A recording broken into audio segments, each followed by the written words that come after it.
Μόλις είδα αυτόν το άρθρο δεν εκπλάγηκα καθόλου.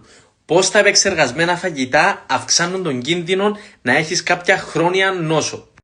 Ακούμε παντού, στα νέα, στις ειδήσεις, στο διαδίκτυο, ότι τα επεξεργασμένα φαγητά μπορούν να σου δημιουργήσουν πρόβλημα με το σώμα σου.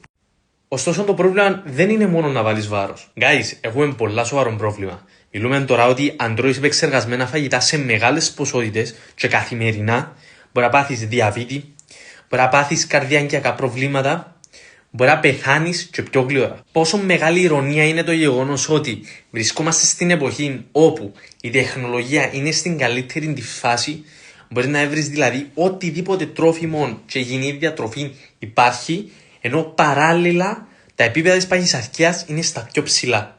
Εγώ πραγματικά προβληματίζομαι. Γιατί μπορεί εγώ να προσέχω τη διατροφή μου, να είμαι ok, ξέρω εγώ, αλλά πάρα πολλοί κόσμος, λόγω της δουλειάς του, λόγω ότι είναι χρόνο, καταφεύγει σε τέτοιου είδους επιλογές για να τραφεί.